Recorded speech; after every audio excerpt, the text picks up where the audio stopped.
Gente, bienvenidos, bienvenidas. Hoy me acompaña el director de la Fundación para la Libertad de Prensa, Jonathan Bock. Jonathan, bienvenido. Carlos, muchas gracias. No hay mal que por bien no venga, porque estábamos en sesión de escritorio hace un par de días y tuvimos una falla técnica que algunos conspiranoicos del canal decían Censura. que era censura, era para obligarnos a abandonar esta conversación, así que dijimos, bueno, no, entonces veámonos y nos sentamos a conversar sobre este tema. Recuerden que si quieren apoyar este proyecto pueden ingresar ya a baki.com, charlas con Charlie, a patreon.com/charlas con Charlie o también directamente desde el canal de YouTube nos pueden apoyar. Antes de comenzar la conversación, en aras de la transparencia, que ustedes sepan algo que repito con mucha frecuencia, dirigí la Fundación para la Libertad de Prensa entre 2005 y 2009. Hago parte aún de la Asamblea, no del Consejo Directivo, y Linterna Verde, organización que codirijo, y la Fundación para la Libertad de Prensa trabajan en algunos temas de interés público de mapeo del debate digital. Entonces, Bock, empecemos por una pregunta más de contexto, porque la gente está siempre relacionándolo usted con la Flip y con todos estos temas de los que vamos a hablar. Usted lleva más o menos 10 años en esta causa de la libertad de prensa. ¿Qué hacía en la vida anterior que yo no sé si era más tranquila o más estresante que esta? Un tímido reportero antes de empezar en la Flip. Pues yo soy periodista, trabajé en España y después regresé después de vivir 10 años por fuera y empecé a trabajar acá en un proyecto Vote Bien, que lo organizaba María Teresa Ronderos, que hacía parte de la revista Semana. Después pasé a trabajar en la redacción de Semana, eso fue el 2012-2013. Y ahí, en ese momento, la Flip era dirigida por Andrés Morales y pues había una posibilidad de trabajar ahí. Empecé en la Flip y ahí llevo ya 10 años, 10 largos que parecen, 10 Sí, años que parecen bajo el agua. una década en tiempos de perro. La semana pasada, como le dicen, yo trabajé en la semana pasada. ¿Cuál formato le gustaba más? ¿Cuál trabajaba más? ¿Entre impreso, entre radio, video, digital? Era reportaje clásico y texto y hablar pues como de temas de política. También tuve que cubrir algunas cosas de conflicto. En ese momento en Semana era pues la convergencia entre la revista impresa y lo digital. Y pues tocaba mantener un poco como la misma línea que tenía la revista y por eso me tocaba cubrir, pues sí, como hacer análisis de lo que estaba pasando en política. Y ya después de eso, sí, ya en la Flip, pues dejé de hacer periodismo y empecé a conocer pues lo que hay detrás del periodismo con todos los problemas que Sí. implica hacer periodismo en Colombia. Yo sé que la Flip hace igual algo de periodismo, ya vamos a hablar un poco de eso, pero ¿le hace falta? ¿Le hace falta volver a la reportería, estar en la calle, estar Sí, con la yo creo gente que afuera? siempre he tenido, incluso he estado tentado varias veces de volver, pero ya en este punto estoy perdido, no sabría qué hacer Los en una sala de insondables. redacción. Bueno, no vaya a renunciarme acá al aire porque no alcanzo a preguntarle. Como hice yo en Zona Franca, como saben que se acabó, ya Bob no es el director, vamos a hablar de ajedrez. Bueno, empecemos con algo básico para meternos en el tema de la Flip y es, ¿qué es la Fundación para la Libertad de Prensa y a quién le responde? Para ver si los detectives de Twitter le quieren parar bolas a esto o no. La Flip es una organización, además, que en su origen me parece que muy propia de una preocupación genuina de de los periodistas, de los reporteros. Y esto no es una agremiación, aquí no están sentados los directivos de los medios de comunicación, sino esto es una iniciativa de un grupo de personas que, convocados por Gabriel García Márquez, dicen: Colombia es el país más violento para hacer periodismo. Esto es el año 1996. Gabriel García Márquez dice: podemos impulsar a hacer muy buen periodismo, pero pues si nos matan, eso no sirve.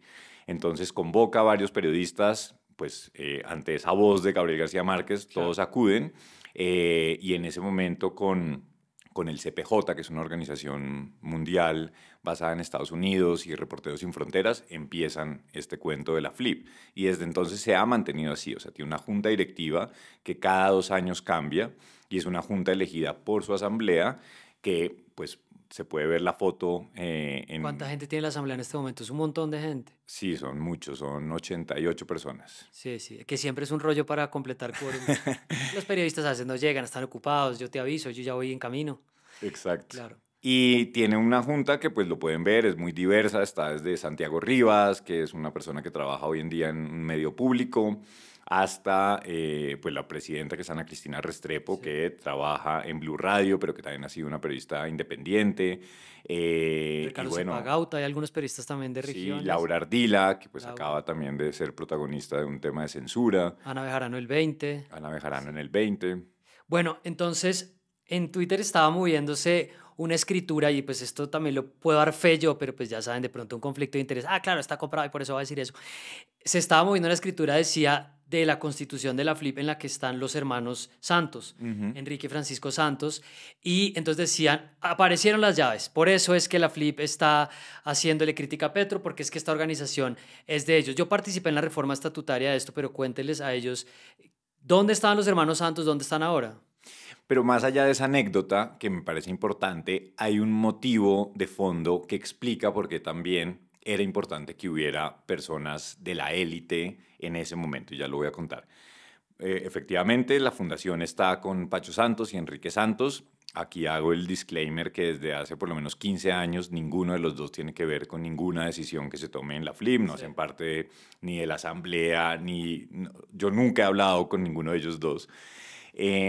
Pero el porqué, y María Teresa Ronderos, que ha sido una persona, un poco el alma de la Sí. fundación durante toda su trayectoria, ella me contaba también que era muy importante poder tener a gente del establecimiento en ese momento de violencia contra periodistas, para poder también, la FLIP nace con un propósito particular que era la creación de un mecanismo de protección para periodistas que terminó siendo el primero en el mundo, y a partir de eso pues también decir como acá la élite y el poder tiene que entender que a los periodistas regionales los están matando y tiene que poder hacer algo para protegerlos. Entonces es el motivo también de por qué en su constitución pues se buscan estas voces que pues que pudieran también ser un poco ese puente entre el periodista de Arauca y el periodista pues en Bogotá, y poder incidir con el gobierno. Claro, yo recuerdo, por ejemplo, que yo iba a visitar a RCN Álvaro García, hubo un momento al comienzo de la década del 2010 o finales que habían matado a un camarógrafo y a un conductor de RCN, y pues si uno no tenía acceso a los directivos de los medios para que pudiera también movilizar la protección y esas tensiones que hay entre el corresponsal y la sala central, pues no hacía nada. Bueno, relacionado con este punto, hablemos del periodismo que defiende la FLIP, pero entonces vamos a entrar en materia más adelante de lo que la gente quiere que hablemos, pero me parece también interesante que entiendan lo otro que implica este mandato de la fundación y que a veces se pierde en estos debates en Twitter, en estas tensiones con el gobierno, y pues que además hace parte de la misión original de la FLIP, ¿no? ¿Han bajado los asesinatos de periodistas en Colombia en los últimos años? Sí, digamos que en cifras nosotros pasamos en los últimos 15 años de ser el país en el top 3 lamentable de periodistas asesinados, a tener un promedio en el que en los últimos 5 años han sido asesinados 1 o 2 periodistas cada año. Sí. Por supuesto que digamos que esa cifra es la más letal, pero que pues entendiendo también como las amenazas o los periodistas que tienen que exiliarse, podemos decir, no es tan violento, no es tan letal, pero sigue habiendo un nivel de violencia muy fuerte contra los periodistas, sobre todo pues, en algunos departamentos de Colombia. Ustedes en los informes están dando cuenta últimamente de que cada año están aumentando y pues lo dicen, este año ha sido histórico en términos de cifras, pero también yo me pregunto, y esta era una duda que yo siempre tuve el tiempo que estuve ahí, ¿en qué medida, como ustedes van sofisticando los mecanismos de registro, pues aumenta de todas maneras lo que pueden exponer? O sea, ¿usted diría que de todas maneras el clima sí ha empeorado, más allá de nuevo de que hay menos asesinatos? Sí, más allá de las cifras, hay una tendencia que después de la firma del acuerdo de paz, rebobino un poquito, entre el 2014 y el 2017 hubo una disminución significativa de las amenazas. Y a partir del 2018 se vuelve a incrementar y hay una tendencia y un pico muy claro de esas nuevas agresiones. Digo nuevas porque por quienes son los actores que las están realizando, ¿no? Entonces en Nariño, en Cauca, en Arauca, en Córdoba, Sí. con todos los cambios de las lógicas de quienes estaban ocupando, de quienes empiezan a ocupar los terrenos que eran antes de las FARC, pues empieza a haber unas nuevas dinámicas donde los periodistas pues siempre terminan siendo un blanco estratégico cuando hay un grupo que quiere llegar a imponer su ley, ¿no? Y eso está siendo muy claro ahora, sobre todo para las elecciones, donde están queriendo imponer también, pues, qué se dice y cómo y quién lo está diciendo. Claro. Hablando de estos casos de asesinatos que usted decía, yo revisando la página tenía las cifras así de los 5 en los últimos 3 años. Uno, por ejemplo, que ustedes documentaron del año pasado fue Rafael Moreno, el periodista que está denunciando contratación y minería en el sur de Córdoba. Y aquí viene una cosa que hemos visto a lo largo de estos años, pero que me parecería chévere que la gente entendiera, y son estos proyectos que se hacen para que a través de alianzas y de medios se pueda exponer lo que el periodista estaba trabajando, con la idea de que la gente entienda que eso no se va a silenciar. Entonces, tuve acá enfrente a María Teresa Ronderos hace unas cuantas semanas del Centro de Investigación CLIP y veía que ustedes habían hecho el proyecto Rafael relacionado con este caso. ¿En qué consiste esta dinámica y en particular algo que nos quiera contar de este proyecto? Esas son unas iniciativas que en Colombia se han hecho varias. Empezó, pues, o una de las más recordadas tiene que ver con el proyecto Manizales. Cuando asesinaron a Orlando Sierra, muchos directores de medios, periodistas, fueron a los días siguientes a Manizales para poder investigar y contar qué era lo que había pasado en ese entramado entre fuerzas políticas y paramilitares que ordenaron el asesinato de Orlando. Y eso después terminó siendo una especie de forma de poder visibilizar un caso que muchas veces la gente en los centros de poder pues no lo termina teniendo muy claro. Y ese fue el mismo espíritu de lo que hicimos con Rafael, un periodista de Córdoba, una región donde es prácticamente país para no periodistas, ¿no? Siempre ha sido un lugar. Es muy difícil ser una voz que quiera hacer algún tipo de veeduría, de vigilancia. Solamente nombrar las cosas que todos están viendo ya es una forma de ponerse en peligro. Y así fue con Rafael. Y esta alianza con varios medios de comunicación aquí, con Clip, con Cuestión Pública, organizados y articulados también por Forbidden Stories, que es un proyecto francés, pues termina también contando más de la vida de Rafael, contando qué era lo que estaba denunciando y seguir con esas investigaciones que es pues finalmente también como una manera de proteger Claro. el legado de él.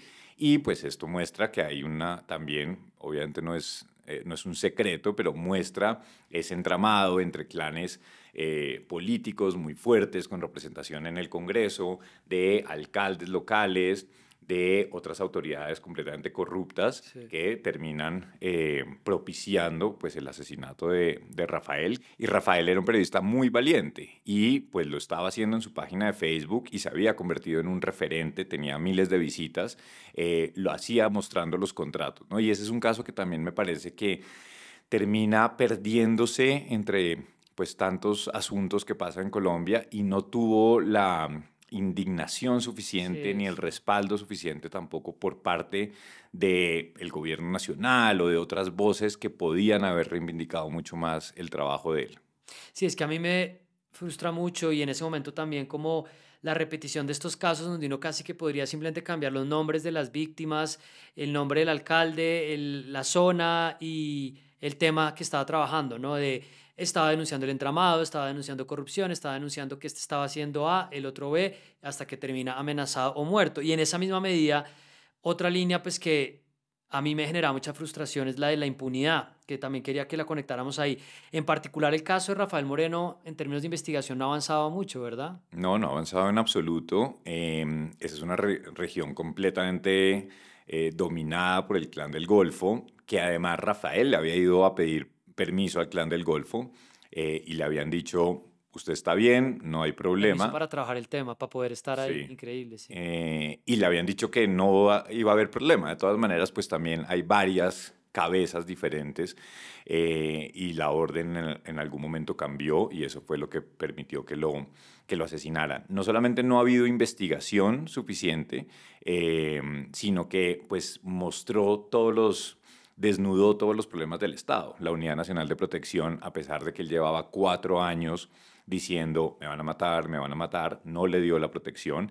En un mensaje le termina diciendo que ellos no pueden proteger cuando el riesgo es una invención de la persona. Es que siempre ha habido este tema, ¿no? Para que la gente abramos un paréntesis ahí, lo de los estudios de riesgo, expliquémosle brevemente de qué se trata esto. Sí, la Unidad Nacional de Protección tiene analistas y los analistas van y hacen su investigación, hacen sus entrevistas y terminan diciendo si hay riesgo o no hay riesgo. Y en este caso le dijeron que no había riesgo y prácticamente que se lo estaba inventando.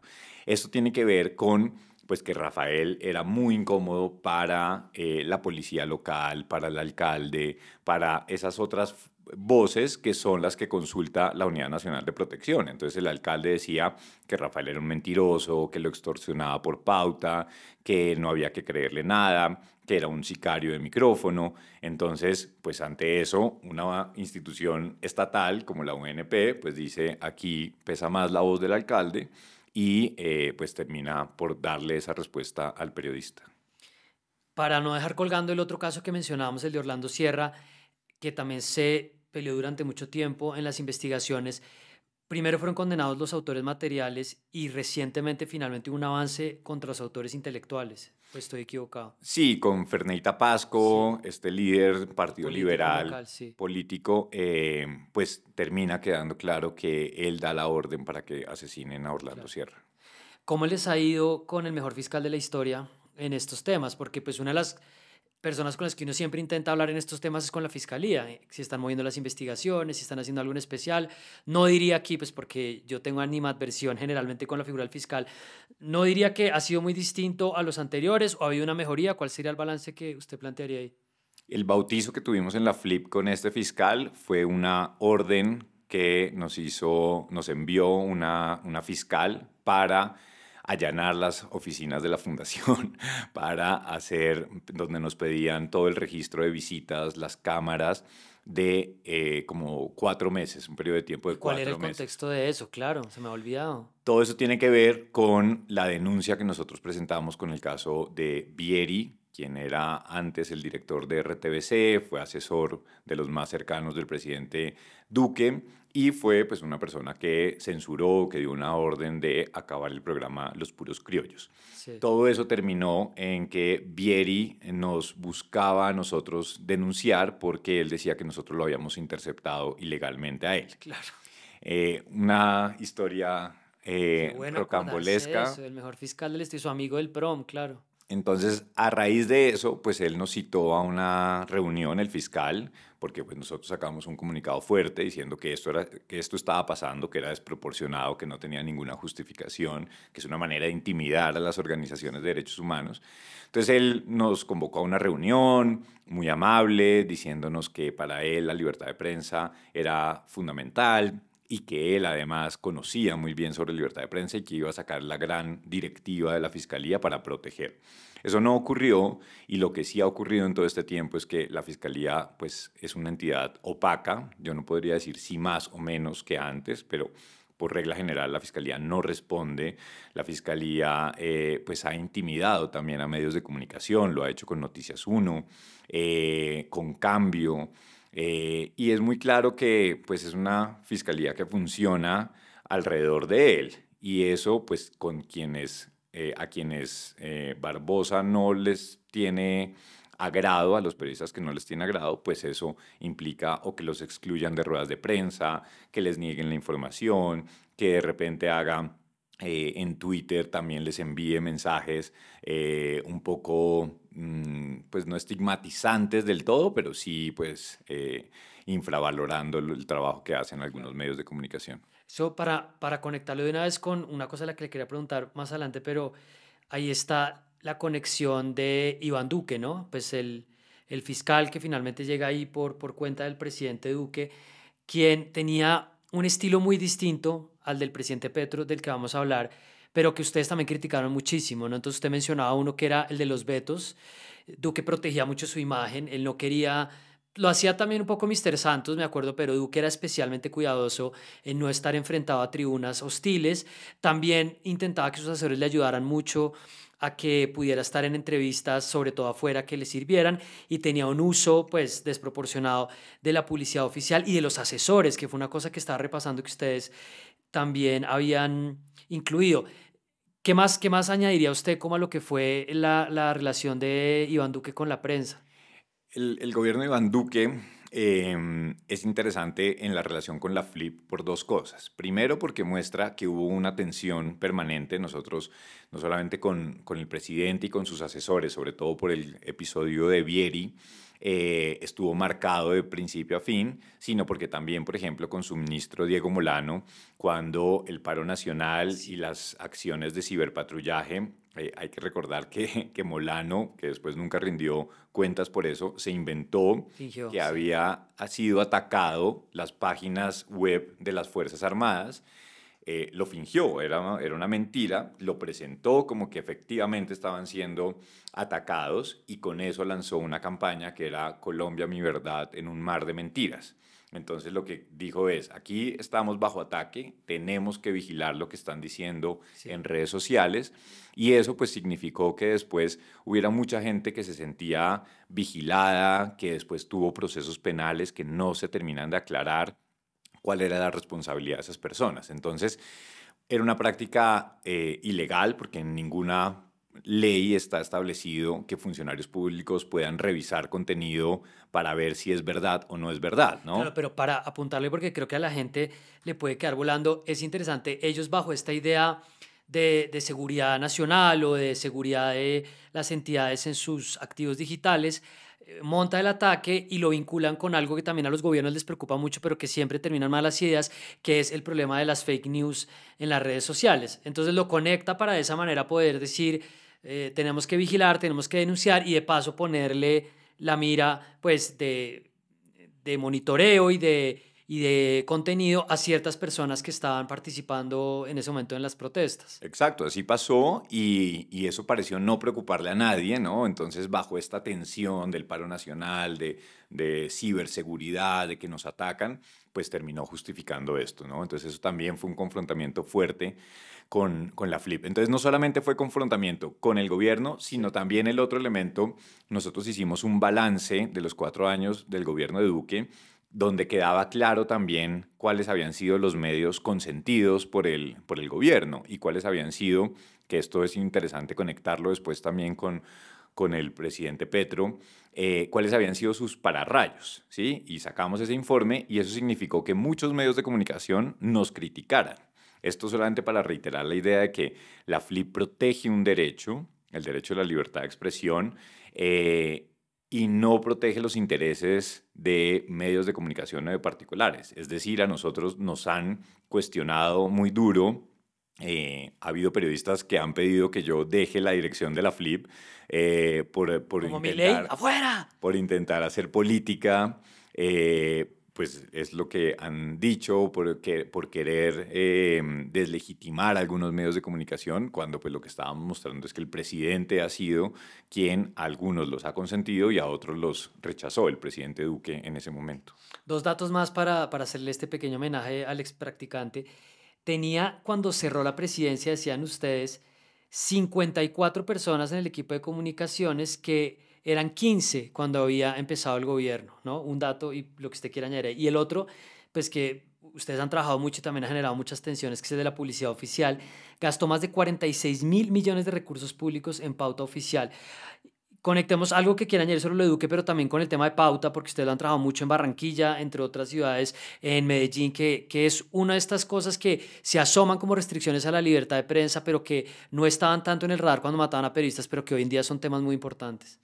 Sí, del gasto de pauta de Duque, hay que decir que las campañas que contrataron eran unas campañas donde no solamente había, digamos, como grandes cantidades de dinero en esos contratos, sino que el objetivo que perseguían, pues no, primero no son pauta y segundo, habría que debatir qué tan democráticos eran, ¿no? Porque durante el paro nacional, por ejemplo, uno de los contratos era hacer que los ciudadanos entiendan que protestar está mal, ¿sí? Que protestar está en contra del país, del progreso, de estos lemas que se repitió tanto por parte del gobierno.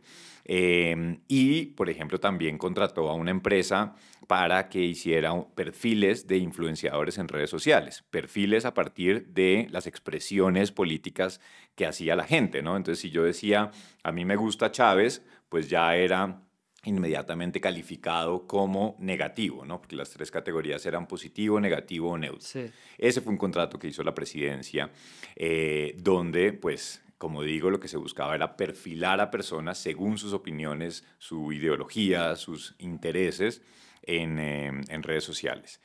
Y gastó mucho, gastó más incluso que Santos, que pues fue un presidente que también derrochó recursos en cuidar su imagen. Déjeme preguntar una cosa sobre eso de los perfilamientos, porque a mí me da vueltas y lo he comentado con algunas personas. Hace poco salió un informe de varias organizaciones lideradas por Clip que se llama Mercenarios Digitales, muy interesante, sobre, me parece además que logra avanzar un paso más cómo se utilizan estas operaciones de influencia en redes sociales para dejar de estar mirando trolls y bodegas y empezar a ver las agencias de comunicación, los políticos, la conexión regional, y me parece muy relevante. Pero hay algo que la sociedad civil constantemente pone sobre la mesa y al que le hace énfasis, también lo hacía cuestión pública, que es lo de los perfilamientos.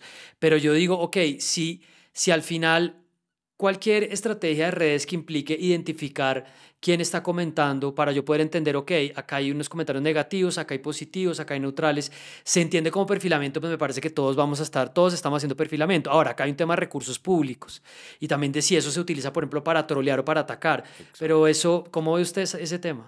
Es un tema bien interesante, lo hemos conversado mucho con Carisma, que es otra Sí, fundación que ha trabajado bastante el tema. A mí me parece que abrir el debate por lo menos de cuáles son las implicaciones que eso suceda cuando lo hace el Estado, sí, en un contexto, por ejemplo, como el colombiano, donde ha habido vigilancia más sí. que probada, pues qué tan Con las listas negras, aceptado claro. es que el ejército, por ejemplo, tenga herramientas o SINT para hacer perfilamientos o para decir, ¿no? O que, no sé, cualquier otra institución, así sea con fines comerciales, cualquier otra institución del Estado, pero que pueda ser para, no sé, perfilar gustos del consumidor, ¿no? Pues Sí, eso sí, debe sí, generar un debate. Ha sí, sido una tecnología que ha avanzado mucho más rápido que pues, la discusión que se debería dar alrededor. sí. Y sobre todo cuando eso a lo mejor tiene que ver con las opiniones que expresamos, porque entonces lo que se está caracterizando es cómo piensan los ciudadanos y eso en información en manos del Estado. En ese momento nos cuestionaban mucho precisamente diciendo, pero ¿qué hay de malo? ¿Qué hay de malo en que el gobierno quiera tener mejor leído Sí. a sus interlocutores, ¿no? Y pues ahí hay varios argumentos para decir por qué es Porque es malo. malo. No, y cómo las bases de datos y las clasificaciones pueden ir degenerando, ¿no? Cuando se simplifican a listas negras, a categorías. Pero sí creo que tenemos que ponerle más cuidado desde mi punto de vista a la sociedad civil cuando habla de perfilamientos en general, aunque cuando es el Estado, creo que ese debate sí se va en una dirección adicional. Sobre pauta, que le abrí ese paréntesis, alguna cosa más que pudiéramos añadir, lo que pasó en Barranquilla, las reacciones que hubo, y también una pregunta que yo le hacía en su momento al exdirector de la FLI, Pedro Vaca, hoy relator especial, y es, ¿qué hacen también las entidades públicas cuando el ring de boxeo son las redes sociales, necesitan mover percepción? Entonces uno va, y acá estoy siendo abogado del diablo en realidad, entonces el alcalde de Medellín le paga a un influenciador para que lo promueva su imagen en la Feria de las Flores, porque ya nos fuimos, ¿no? Ya esto no son cuñas radiales simplemente, ya nos fuimos para el carajo, ya está hablando de operaciones de influenciadores, ¿cómo se llama? Activaciones, contenido, mercadeo, sigamos un poco por ahí. La pauta es sin lugar a dudas el mecanismo de censura más efectivo que hay hoy en día en Colombia. Eso no solamente lo podemos ver con los contratos, lo podemos ver con los análisis de comparar cómo están cubriendo ciertos medios de comunicación a quienes les dan pauta, sino con las declaraciones de los periodistas. Hicimos una encuesta hace poco con cifras y conceptos a más de 600 periodistas y la mitad, casi la mitad, reconocían que habían cambiado posiciones editoriales por los dineros de la publicidad oficial. Me Entonces, suena un caso reciente de Grupo Avali, una emisora, que le fue bien también con una noticia. Siga. Entonces, ese es un problema estructural. O sea, si yo tuviera que escoger, por supuesto, la violencia es una forma que tiene unas implicaciones completamente diferentes, pero si yo tuviera que escoger cuál es el principal problema frente a la independencia del periodismo colombiano, sin duda es cómo se asignan los recursos de publicidad oficial. Eso no tiene ningún control de ninguna autoridad. Es una caja menor que utilizan a diestra y siniestra, y que implícitamente está claro que el medio de comunicación, no en todos los casos, pero en muchos casos, que el medio de comunicación debe tener un cubrimiento favorable a quienes les están dando constantemente recursos de publicidad. Y terminó siendo un subsidio encubierto, porque los medios de comunicación, si se acabaran los recursos de pauta, desaparece... sobre todo regionalmente la mayoría. Regionalmente la mayoría. Hay medios que dependen el 100% de los recursos de publicidad oficial. Entonces, es todo muy retorcido y tiene unas implicaciones a diferentes niveles. No se pueden quitar los recursos porque desaparecen los medios, no hay reglas claras, nadie le quiere meter el diente a ese debate, No, pues porque las alcaldías, los gobernadores, las fuerzas políticas ya saben cómo jugar ese partido. Y los medios de comunicación también aprendieron a jugar ese partido, ¿no? Entonces, y ahorita en elecciones vuelve a haber cambio de gobernadores en las elecciones locales y eso vuelve a generar entonces cada uno acomodarse con el nuevo mandatario. Es un problema muy grande. En Barranquilla yo creo que es un tema escandaloso. No sé en qué otro país puede haber una situación similar donde el partido político, desde Alex Char, pasando por Elsa Noguera y actualmente con el alcalde, sí, se me fue el nombre. El nombre a mí también, sí. El alcalde que realmente es Alex Char, sigue siendo, pero pues eso ha sido una manera de silenciar las voces críticas. La alcaldía de Pumarejo, ya me acordé, hizo un estudio para saber cuántas noticias negativas había de la ciudad y es menos del 8%. No, una locura. En todo un año del análisis de las noticias negativas, ¿no? Es un hecho que si se acaba la publicidad oficial desaparecen una cantidad de medios regionales. Habría una pregunta también, ¿qué tanta necesidad habría que existan? Pero para no irnos allá porque nos abre muchos caminos, sí me parecería importante preguntarle qué tan lejos estamos de que esos recursos oficiales hicieran el tránsito hacia una política pública seria de apoyo y subsidios a periodismo de interés público. Por supuesto, esa es la discusión de fondo Sí. y se conecta también con la discusión conceptual que plantea el presidente Petro y es la propiedad de los medios, ¿no? Y ya ahora podemos hablar ahí un poco más de eso, pero en esa propiedad, para no depender de los grupos empresariales grandes que tienen otros conflictos de intereses, pues entonces un poco el camino podría ser los medios públicos. Que a propósito ahí hubo una conversación interesante hace unos días entre Julio Sánchez Cristo y Pablo Iglesias, el español, hablando de la propiedad de los medios, ¿no? Y salieron unas cosas como honestas y genuinas en esa conversación. Muy buena entrevista. Para decirle a la gente, estoy en fila, me está dejando en visto Pablo Iglesias hace más o menos 2 meses.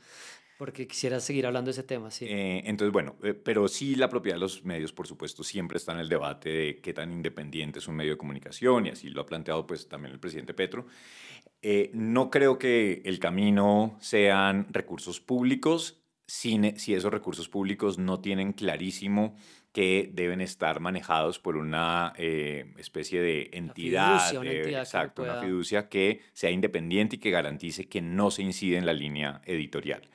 Ese tiene que ser el camino, ¿no? Porque además, pues también estamos viendo que los medios nativos digitales, estas otras maneras de mostrar un periodismo independiente, están surgiendo en Colombia, pero están surgiendo con recursos propios, con lo que pongan del bolsillo quienes quieren organizar un medio de comunicación y no hay ningún tipo de apoyo. Entonces, sí es importante un fondo para el periodismo, que por supuesto podría alimentarse con recursos públicos, pero que tiene que estar completamente blindado para que no se incida en líneas editoriales o en quienes los están manejando los medios de comunicación, o que no sea solamente como para decir, bueno, si usted es un medio alternativo que cubre un tema que es afín a este gobierno, pues entonces va a recibir recursos.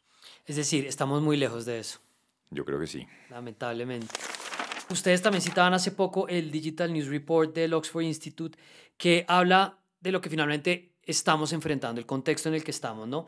El 63% de la gente no confía en las noticias, dice este reporte. Y menos del 20%, que además me parece alto a mí en realidad, creen que los medios son independientes de influencia política o empresarial.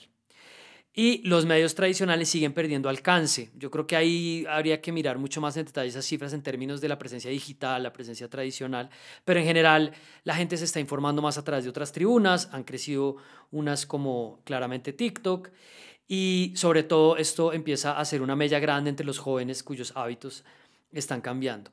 ¿Cuál es la situación que estamos enfrentando, digamos, de alienación y desconfianza frente al periodismo, en particular al periodismo colombiano? Es una era de incertidumbre, ¿no? O sea, uno termina el día y puede decir como, ¿qué carajos pasó hoy? ¿No? No tiene claro 5 hechos porque todos terminan siendo controvertidos por informaciones cruzadas. Uno termina recibiendo información casi que de manera accidentada, ¿no? Muchas veces sin buscarlo. Y pues todo eso hace parte de este escenario. Y creo que ahí, por supuesto, es importante mirar estas cifras de credibilidad, de cómo se está consumiendo información, y hay que profundizar, porque yo creo que muchas veces es más sencillo decir, por ejemplo, que no se le confía a los medios de comunicación, pero la gente no está pasando necesariamente por los medios de comunicación para recibir esa información, ¿no? Entonces, yo no creo que sean los medios de comunicación un vector determinante de desinformación o de información confusa que no me termina de explicar lo que necesito que me expliquen. Porque las personas, y eso complementándolo con otros estudios, en Colombia, pues sus principales fuentes de información son su círculo de amigos cercanos, su familia, las redes sociales, y pues eso nos muestra que también no hay esa conexión directa. O sea, yo O creo sea, la que gente se está indignando por la desinformación de los medios sin estar consumiendo medios, un poco. sí, sí, yo creo que eso es, y en ese sentido, pues los medios de comunicación han perdido protagonismo y han perdido pues ser ese referente para entender lo que está pasando en una situación. Y pues por supuesto eso también tiene que ver con que los medios de comunicación siguen naufragando en una marea digital de cómo poder entonces acercarme, cómo poder hacer el periodismo, y pues se caen en todos estos problemas graves que hemos visto de información irrelevante, de clickbait, de muchos de los problemas que se les señalan a los medios de comunicación. Yo siempre he dicho además que las ONG boxean como peso pluma contra peso pesado, porque uno está como ahí hablándole al poderoso desde abajo. ¿Qué se siente estar en boca del presidente Gustavo Petro una vez por semana casi? ¿Qué se siente amanecer? Además que siempre es el domingo por la noche, uno está tranquilo, ya se va a ir a dormir, 11 de la noche empieza a activarse eso. ¿Cómo siente en general, antes de irnos a los detalles, estar constantemente como realmente en esa tribuna? En estos días un funcionario del gobierno me decía, es que está pasando una dinámica como la que sucedía con el Cajar y gobiernos anteriores, ¿no? Donde se les menciona, donde hay también como una constante repetición de ¿y qué hacer con la flip? ¿Y qué hacer con la flip? Por supuesto, guardando las proporciones con lo que pasó con el Cajar, que allá hubo una Comisión Colombiana de persecución, Juristas, para los que están, sí. hubo una persecución, hubo, pues fue terrible lo que les pasó, pero pues sí es difícil estar constantemente también como en una sensación donde somos el adversario de un presidente y donde defender ese derecho a la libertad de prensa, que es un derecho humano, que creo que es importante recordar porque muchas veces en estas dinámicas termina pensándose que es una causa de derechas o es una causa de izquierdas. Y creo que ahí, en un gobierno constituido principalmente por defensores y defensoras de derechos humanos, pues esto es raro. Yo no pensaba que esta fuera, que iba a ser la relación. Además, porque creo que conceptualmente seguramente hay muchas más cercanías en cómo ve la FLIP los problemas del periodismo y cómo los ve el presidente Petro y su gobierno. Hay ahí seguramente algunos puntos en común. Lo que pasa es que pues termina siendo el poder, y el poder no es neutro, y al poder no le agrada el periodismo, a este y al 90% de los poderosos, ¿no? Donde es difícil que sean respetuosos de quien los está escudriñando hasta el último centavo que se mueve en el gobierno. Pero pues esas son las reglas de juego, ¿sí? Esas son las reglas que debería asumir el presidente, que ojalá pues hubiera tomado otra actitud. Voy a poner el ejemplo de lo que sería paradigmático y fue lo que hizo Biden después de la presidencia de Donald Trump, que en su discurso dijo, tenemos que empezar un proceso de sanación con el periodismo. Eso no va a pasar acá, pero es una manera interesante de entender también, pues, el periodismo es una fuerza independiente que sirve de alguna manera de veeduría ciudadana, que por supuesto tiene muchos problemas, que tiene agendas seguramente que no son claras muchas veces, que incurren en errores, pero pues que al mismo tiempo como fuerza pues debe protegerse porque importa, porque le sirve a la gente. Usted citaba en una columna a comienzos de este año en El País las palabras que dio el presidente durante la entrega del Premio Nacional de Periodismo Simón Bolívar el año pasado, que además volvió un presidente porque Iván Duque creo que no fue a ninguno, fue a uno tal Mm. vez. Y abro comillas de lo que dijo el presidente en el discurso. El periodista y el político están en un mismo escenario. Esa capacidad de comunicar de una manera mayor dentro de la sociedad genera una tensión permanente, una tensión que siempre existirá mientras exista el oficio del periodista y del político profesional. Y dice más adelante, esa frontera un tanto difícil de colocar entre el periodismo como comunicador social y la política como comunicadora social, pues nos va a enfrentar, nos va a encontrar siempre, estaremos juntos, siempre estaremos enfrentados. El casi que dice ahí es que vamos a pelear porque los dos estamos haciendo política desde orillas distintas, comunicación política. Y usted dice en el artículo unas preguntas y me gustaría saber cómo lo ve varios meses después. ¿Quién va a determinar cuál es la información objetiva, aquella que no es reprochable? ¿Será solamente el presidente o es una facultad que puede tener cualquier funcionario? ¿Quién dictará el guión? ¿Cuál es, digamos, la nuez de la controversia con el presidente Petro a la luz de esto y qué tanto ha evolucionado a lo largo de su mandato? Yo creo que ahí hay un punto central, porque finalmente el periodismo tiene una protección especial por la doble función que cumple, porque es la ciudadanía la que tiene que recibir la información. Entonces, cuando estamos diciendo que en esos dos relatos, entre el político y el del periodismo, hay un intercambio donde es imposible determinar qué es cierto y qué no, pues es la ciudadanía la que termina perdiendo y es la que termina quedando confundida, ¿no? Si vamos con el capítulo más reciente, con la investigación presentada por Caracol y lo que dice el presidente, cuesta que a la mayoría de la gente, no a la que está a lo mejor profundiza y puede entrar a ver entonces todo lo que ha salido alrededor, sino que si uno se queda en los titulares, pues termina diciendo, a mí no me queda claro si hubo un narco, hubo financiación, no hubo financiación, porque el presidente dice una cosa y Caracol dice otra, y finalmente, pues, ¿quién me está diciendo la verdad? ¿Pero usted cree que no le queda claro o se quedan de pronto con lo que salió con más ruido al comienzo? Haciendo un ejercicio objetivo, puede que no le queden claro y termina tomando, Lo que pues, más... la afinidad más cercana con, si yo le quiero creer más a Caracol, pues le creeré más a Caracol, pero si mi presidente es mi presidente y con él a muerte, pues voy a creerles a él. Sí. Y entre otras cosas, alrededor de este episodio se movió muchísimo en redes sociales, en Twitter, y lo estábamos mirando en Linterna hace unos días, hashtag Caracol miente, y ha sido tendencia durante tres Cuatro días. días. Y uno lo veía en detalle, ahí hay unos influenciadores clásicos del petrismo, entre otras cosas que están divulgando esa información falsa de que es que la flip es de los hermanos Santos, hay otros, hay políticos, el Partido de la Colombia Humana, personas como de sociedad civil, por ejemplo Matador también lo estaba promoviendo, y una cantidad de cuentas de bots, de trolls y gente que uno no puede ver. Usted hablaba hace un rato de cómo el alcalde de Córdoba decía de Rafael que era un sicario del micrófono y que era un mentiroso. Eh, ¿Qué es lo que termina sucediendo ahí que le parece a usted que puede ser problemático? Yo creo que nosotros le podemos quitar el nombre de Petro a lo que está sucediendo en esta confrontación entre periodismo y política y le podemos poner cualquier otro y a lo mejor nos sirve para entender también esa gravedad. El ejemplo del alcalde de Montelíbano con el caso de Rafael Moreno es clarísimo, pero también lo ha hecho Daniel Quintero, también lo hace el alcalde de Yopal, que se inventó una campaña que se llama Fuera Lenguas Malas. Lenguas malas. Es una intención de cuestionar, ponerle etiquetas a los medios de comunicación y al periodismo para defender su punto de vista, para defender su gestión, para decir que lo que están haciendo está fantástico. Ese es el problema de fondo realmente con esto, ¿no? Y es lo que muchas veces se escapa en esta situación, donde dicen, no, pero es que el presidente Petro solamente está cuestionando a uno o dos o tres medios que son los que hacen parte del entramado comercial y económico del país.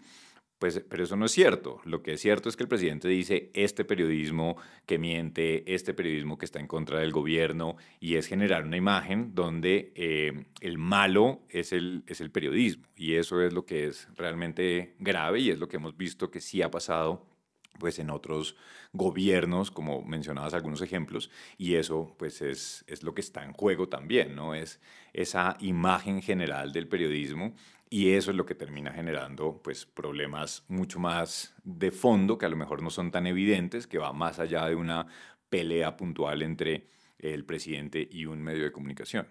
Yo leía el editorial del Espectador sobre este tema y dice, en ningún momento Noticias Caracol dice que el presidente de la República sabía de lo que ocurría ni que incluso estos fuesen eventos oficiales de campaña, pero sí hace lo que es obvio cuando hay indicios, preguntar por estos hechos que ocurrieron, que llevan a cuestionar si en efecto el narcotraficante apoyó la campaña.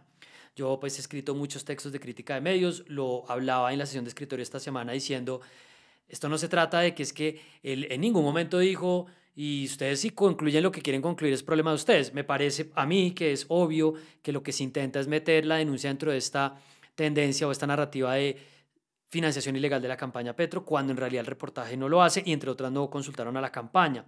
Entonces, esto lo que empieza a poner de presente son esas fracturas entre la práctica periodística, la manera en que los medios deciden enfrentar al gobierno y lo que está pasando desde muchas tribunas, esto por supuesto lo digo yo, y es pegarle al presidente y de alguna forma buscarle siempre el quiebre al gobierno.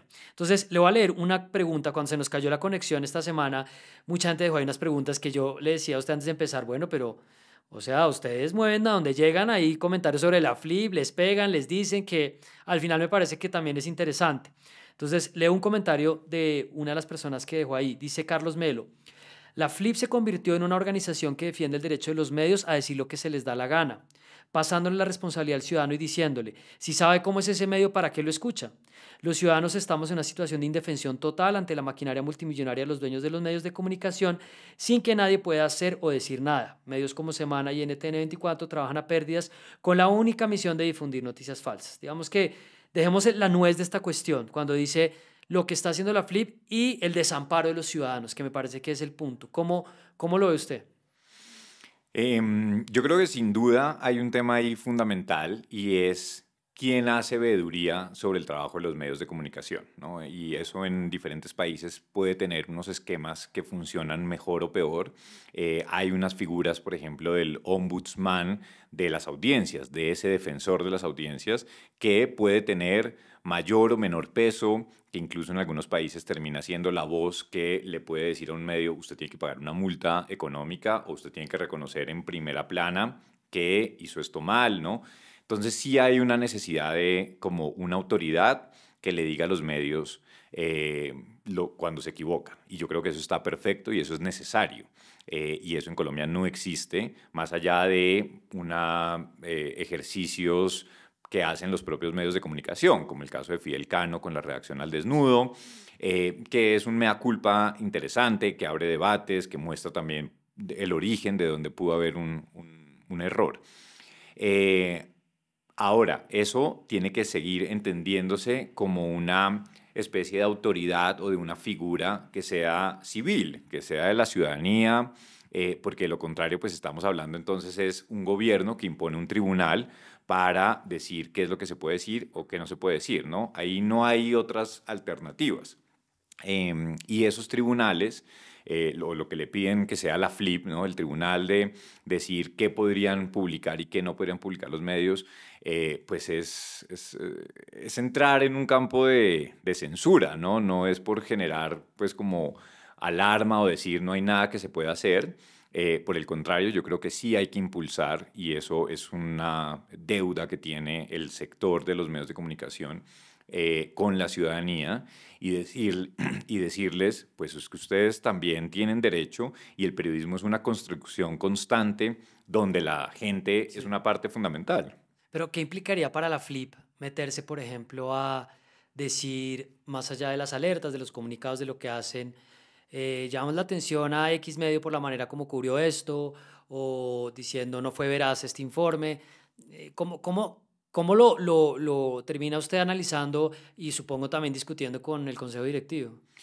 Pues es una discusión, digamos, que se está empezando a dar en el Consejo Directivo. Hay posiciones diferentes donde personas creen que no se debería defender, eh, digamos, como a capa y espada a todos los medios de comunicación por igual, porque pues algunos medios, según el criterio de algunas personas, están faltando o en términos de veracidad o en términos de transparencia, sobre todo, ¿no? De cuando publican una información que pues tiene por atrás unos intereses diferentes, ¿no?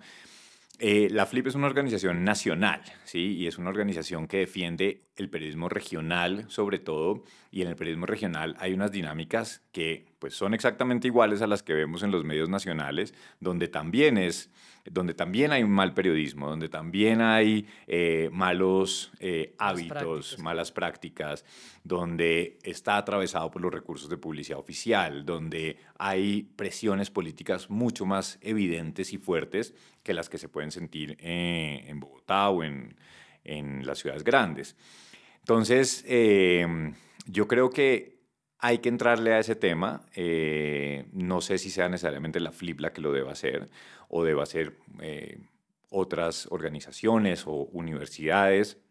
Es una pena que no haya observatorios fuertes de medios de comunicación por parte de las universidades. ¿Qué andan las facultades de periodismo y comunicación? Yo quisiera saber que por favor nos cuenten, porque es que uno no ve nada en esto, Muy poco. muy poco.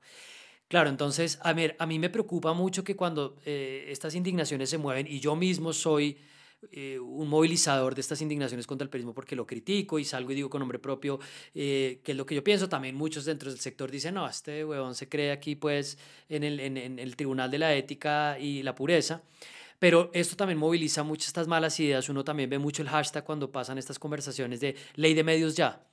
Y yo digo, uf, ley de medios, ¿qué es lo que van a hacer? Un poco lo que usted decía. Pero también me preocupa que esta situación se vuelve una repetición de cuando uno oye a un periodista diciendo, lo dice también el espectador, como, demos el debate, demos el debate, demos el debate de ética periodística. Sí, pero como decía, creo, no me acuerdo, el economista, pues sí, en el futuro todos estaremos muertos, en el largo plazo no habrá nadie acá. Y esto Amartya Sen es el que lo dice, creo. Entonces la pregunta es, si estamos pateando la pelota para adelante, la FLIP se vuelve un chivo expiatorio y además ustedes se van quedando solos y al final la indignación sigue reverberando y va a estallar por algún lado. Sí, ahí hay dos factores que me parecen muy importantes y que es fundamental mencionar. O sea, la crítica en el periodismo es lo más sano y necesario. Esa crítica cuando viene de ciudadanía, de sectores académicos, como ya lo he dicho varias veces. El problema es que aquí sí está existiendo una estrategia de algunos medios de comunicación de silenciar cualquier intento de esa crítica. Y eso hay que señalarlo. Ya me parece que, por ejemplo, concretamente, y no me gusta poner ejemplos, pero lo que hace Revista Semana es, pues, va en contravía precisamente de ese principio de recibir crítica de colegas, gremio o de quien quiera opinar como ciudadano. Y lo han hecho contra El Espectador, contra Cambio, contra Cecilia Orozco, contra Carlos Amigas. Cortés. Y es una estrategia muy agresiva que precisamente dinamita cualquier opción de decir, pensémonos en ejercicios críticos, objetivos o no objetivos. Es que tampoco tiene que ser la crítica que a mí me gusta, ¿no? Sino que eso tiene que permitirse en el debate público.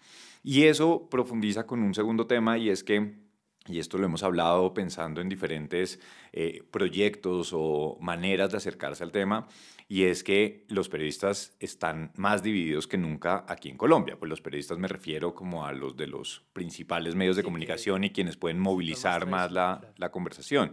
Casi que habría que hacer un proceso de paz entre los periodistas, Sí, ¿no? eso sí. A mí me encantó el mural de Cacerolo, de Vicky y Daniel Coronel Con el beso. besándose.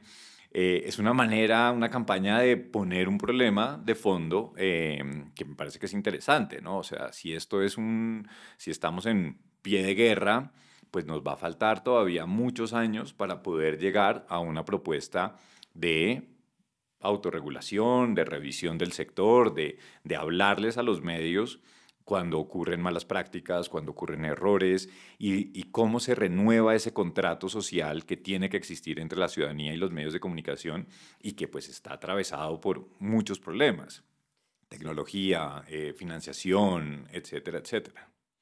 No, eso también a mí me sorprende con el nivel de soberbia que siento que hay, ¿no? Como la forma en que dicen es que esto es lo que nosotros estamos diciendo, esto es periodismo, nosotros somos el cuarto poder, tenemos derecho. Lo veía yo en el episodio de esta semana y decía, pues también siento que no están viendo venir la bola de nieve que se asoma. Ustedes el 3 de mayo del año pasado anunciaron un proyecto para promover la transparencia en el periodismo. Yo he estado en algunas de esas conversaciones con el ánimo de ver dónde se puede impulsar. Las organizaciones que hacen parte de la alianza del proyecto Antonio Nariño, la Asociación Colombiana de Medios de Información, la Fundación GAO, la Fundación Friedrich Ebert en Colombia, el Consejo de Redacción y pues liderado por la FLIP, para identificar prácticas de autorregulación, que de alguna forma den luz sobre la ética periodística, que haya acciones para aumentar la confianza en las audiencias, que haya unas guías de buenas prácticas y que haya casos de estudio. Es un menú ambicioso, lo hemos hablado entre otras personas con Ricardo Corredor, que hace poco hablaba con María Paula Martínez en Canal Capital sobre este tema. En este contexto tan jodido, ¿cómo han podido avanzar la propuesta? Pues precisamente no se ha podido avanzar en parte por eso, porque queremos ser muy cautelosos, que no se entienda tampoco como una manera de generar más ruido. Em, Hay una pregunta, digamos, como que puede guiar esto, ¿no? Y es como decir, en un momento en el que el periodismo está siendo tan cuestionado y está teniendo rivales tan poderosos como presidentes en América Latina, ¿vale la pena o es relevante entrar a hablar de malas prácticas en el oficio y entrar a criticar?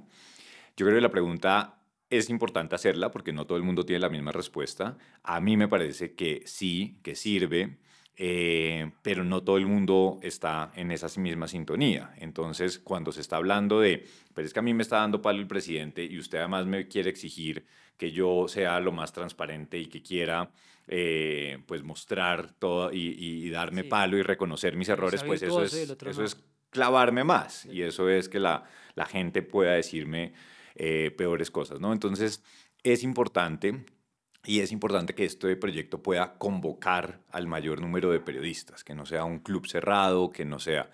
Y en esas estamos, y yo creo que en los próximos meses ya esperamos poder tener algo más concreto y que tenga sobre todo pues también como una mirada de no solamente hacer una crítica que es importante y señalar dónde están esos errores, sino que también pues pueda tener un propósito de pues guías y consejos, recomendaciones para los medios de comunicación. Porque además yo también pensaba oyéndolo, si se constituyera una especie de tribunal por su propia cuenta, no sé, consigue alguien plata, algunas audiencias que lo han dicho, y se termina formando como una especie de instancia de cancelación de periodistas y medios, me pregunto si eso lo que va a hacer es alienar todavía más y tensar más la cuerda por ese lado, como que van a decir, pues vamos para la guerra. Yo creo que esto es como un tablero de ajedrez, usted es un buen jugador de ajedrez, nos hemos enfrentado y hasta ahora no me ha ido muy bien, y acá hay también una disyuntiva grande como de la jugada política, pues porque esto finalmente tiene también esa relación con el sector. Yo veo un problema existencial para el periodismo, lo he dicho varias veces, pero también un problema existencial para la Flip, porque yo decía, si todo el mundo sigue pegándole, lo que va a hacer es que se va a reventar un proyecto que durante mucho tiempo ha sido exitoso y en el que he participado y me siento orgulloso de haber hecho parte. Entonces, ¿cuál es la jugada para que al final este chivo expiatorio no termine dinamitándolo y cuando usted se vaya de la dirección en algún momento diga, pues la pude dejar ahí? Como, ¿cuál es la reflexión que usted se hace frente a esta situación que pues me parece jodida? Yo se lo digo cada tanto como, pucha, es estar todo el tiempo ahí como tratando de hacer malabarismo con carbón. Sí, yo creo que hay que plantearlo no como una confrontación entre la FLIP y el presidente, Creo que eso es la primera vez que nos sucede tan directamente, porque pues los señalamientos con Duque eran diferentes, pero no como que la gente entienda que nosotros estamos en contra Que ya de les un pongan nombre, gobierno. que ya sepan quiénes son, claro. Claro, y que sobre todo es como, pues nosotros de ninguna manera estamos en contra del presidente ni desconocemos su legitimidad y su agenda de gobierno. Ahora, por supuesto, pues nos pone en un punto la libertad de prensa, él la entiende de una manera, nosotros creemos que eso pone en riesgo la libertad de prensa como se está trabajando por parte de él o como lo está relacionando. Y es también, pues digamos, como al mismo tiempo una manera en la que pueden quedar un poco empañados otros proyectos que tiene la Flip, donde buscamos precisamente hacerle más veeduría a los medios de comunicación, por ejemplo, con la publicidad oficial. Sacamos unos informes que son informes que tienen muchas veces reparos o que no son bien recibidos por los medios de comunicación o por los periodistas. Cuando hablamos de la censura por los recursos de pauta en Barranquilla, pues nos reclaman muchos periodistas, o cuando se hace a nivel nacional nos dicen, pero es que no todo es así y esto no se puede satanizar la pauta y son recursos fundamentales.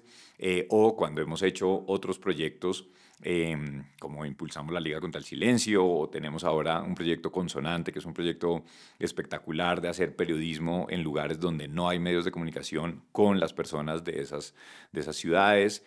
Y eso es una manera de acercar pues también como otra dimensión del periodismo y ampliar la libertad de expresión, que no solamente es un tema que nos concentra en 4 o 5 medios de comunicación en Bogotá, sino que pues hablemos de ese otro periodismo completamente roto en el país, un periodismo que pues o no existe o no tiene ninguna garantía de independencia, no tiene formación, no tiene posibilidades, y pues ahí la Flip hace también un trabajo constante y mucho más silencioso, pero que es en esos lugares pues resulta siendo casi que la única iniciativa que hay.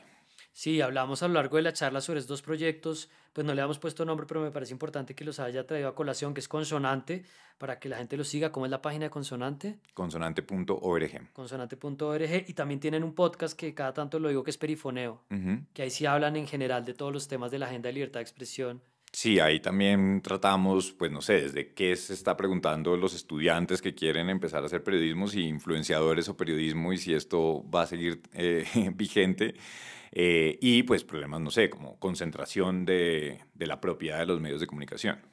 Claro, que sería un tema, ya se nos está acabando el tiempo para abrir eso, pero me parece interesante igual, y es que esa sería una discusión que también podríamos tener en este momento en vez de estar señalándonos día y vuelta. Sí, exacto. O sea, realmente la pregunta también es de esta estrategia, que es más una estrategia de derribo, de ataque y derribo por parte del presidente hacia algunos periodistas, ¿qué queda? ¿Sí? ¿Cuál es el propósito real que hay, más allá de que sea una manera de que él se defiende o lo que él entiende que él se defiende? ¿Cuáles son las grandes apuestas, ¿no? Si va a ser en concentración de medios, pues Colombia ha sido un país que ha dejado que, Al garete de eso. cualquier grupo empresarial puede comprar, no hay prohibiciones a la propiedad cruzada, no hay prohibiciones para que, no sé, grupos empresariales que sean propietarios de bancos, pues también sean propietarios de medios de comunicación, como ocurre en muchos otros O países. integraciones regionales y nacionales, que es lo que estamos viendo con el Grupo Semana. Exacto. Entonces, ahí no hay una apuesta. ¿Cuál es la apuesta frente a la publicidad oficial? ¿Se va a buscar una regulación o no? No hay ningún indicio de eso. ¿Cómo se va a hacer para poder potenciar realmente a las emisoras comunitarias, más allá de un anuncio muy mínimo que se hizo de un fondo de 2.500 millones de pesos que realmente pues es una curita en una herida mucho más grande? Estas son las preguntas de fondo que pues no parece tampoco tener ninguna respuesta. ¿Cuál fue también o cuál va a ser la respuesta política, ya que no va a ser judicial, de las carpetas secretas del ejército y estos ejercicios de perfilamiento contra periodistas, donde va a haber como más justicia e impulsar las investigaciones que se han tapado durante muchos gobiernos? Pues eso no, por ahora no está en la agenda del presidente. Ni tampoco en la del mejor fiscal de la historia. Boc, antes de cerrar, déjenos una recomendación de algo que de pronto lo saque a usted de estos frentes, que le guste hacer el fin de semana cuando no tiene que estar mirando los comunicados, las notificaciones y las denominadas redes sociales? No, pues no me queda mucho tiempo, la verdad. Yo sé que es como un cliché, pero ganarle al ajedrez a Carlos Cortés es un, un buen Listo, hobby. listo. Aquí también vamos a seguir en un acuerdo de negociación. Pues Jonathan Bock, director de la Fundación para la Libertad de Prensa, creo que nos salió mejor haber tenido un tiempo largo. Creo que le pregunté todo lo que tenía en mi cabeza. Gracias por pasar por acá. No, muchas gracias. Bueno, gente, nosotros nos seguimos viendo en el canal, sesiones de escritorio, estas entrevistas y ahora las audiocolumnas y algunas pastillitas de unos amigos que intervienen para hablar de la realidad nacional. Ya saben que si quieren apoyar este proyecto, entren ya a baki.com/charlasconcharlie o patreon.com/charlasconcharlie. Nos vemos pronto. Chao.